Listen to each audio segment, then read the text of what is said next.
দর্শক, এই মুহূর্তে বরিশাল থেকে নির্বাচনী প্রচার প্রচারণার খবর জানাতে যুক্ত হচ্ছেন সহকর্মী পারভেজ রাসেল। পারভেজ, নির্বাচনের আবহ ও প্রচার প্রচারণা কেমন দেখছেন?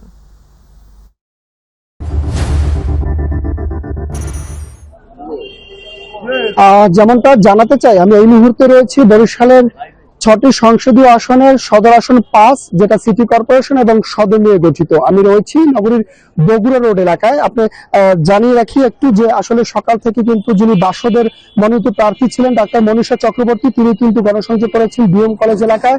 এবং হুজুর যিনি রয়েছেন, আমরা যাকে বলি চরমনাই পীর, যিনি ফয়জুল করিম, তিনি কিন্তু হাত পাখা প্রতীক নিয়ে গণসংযোগ করেছেন। তিনি গণসংযোগ করেছেন বিকেল থেকে বেলতলা এলাকা, এবং সন্ধ্যার পরে কিন্তু নগরীর অশ্বিনী কুমার টাউন হলে তিনি গণসংযোগ করবেন। পাশাপাশি সকল প্রার্থী কিন্তু মাঠে রয়েছেন, তবে এর মধ্যে আমরা দৃশ্যমান কিন্তু মাঠে পাচ্ছি যিনি ধানের শীষ প্রতীক রয়েছে তাকে মাঠে পাচ্ছি, ইসলামী আন্দোলনের প্রার্থীকে পাচ্ছি এবং বাসদ মনোনীত প্রার্থী পাচ্ছি। বাকি যারা রয়েছেন তারা আসলে সেভাবে আমরা দৃশ্যমান ভাবে সাধারণ ভোটাররা কিন্তু তারা মাঠে পাচ্ছি না। তারপরে ভোটাররা বলছেন যারা জনগণের জন্য কাজ করবেন, জনগণের আশা পূরণ করবেন, নতুন এক বাংলাদেশ গড়বেন এবং যেখানে দুর্নীতি অনিয়ম থাকবে না, এমন প্রার্থীকে কিন্তু তারা এবার বিজয়ের ক্ষেত্রে এগিয়ে রাখবে। আমি এই মুহূর্তে রয়েছি ১৭ নম্বর ওয়ার্ডে। আমি একটু কথা বলতে চাই।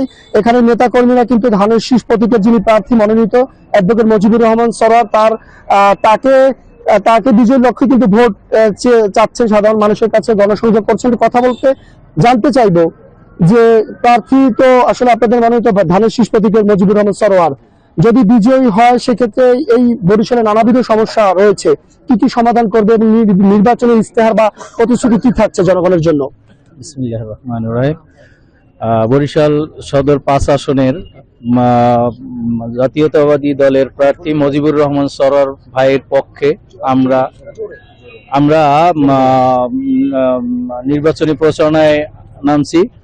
তো আমরা চাই যে মজিবুর রহমান সরোয়ার ভাই যদি বিজয়ী হন, তো তাহলে আমরা মনে করি যে বরিশাল সম্পূর্ণরূপে সন্ত্রাস বিরোধী হবে এবং মাদক বিরোধী মাদক মুক্ত হবে, সন্ত্রাস মুক্ত হবে এবং বরিশালে শান্তি ফিরে আসবে। বিগত ১৭ বছর পর্যন্ত আমরা কেউ ভোট দিতে পারি নাই, বরিশালের মানুষ কোনোভাবে শান্তিতে বসবাস করতে পারে নাই, সেইটা আমরা ফিরে পাবো।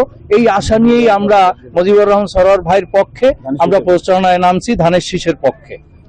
ধন্যবাদ।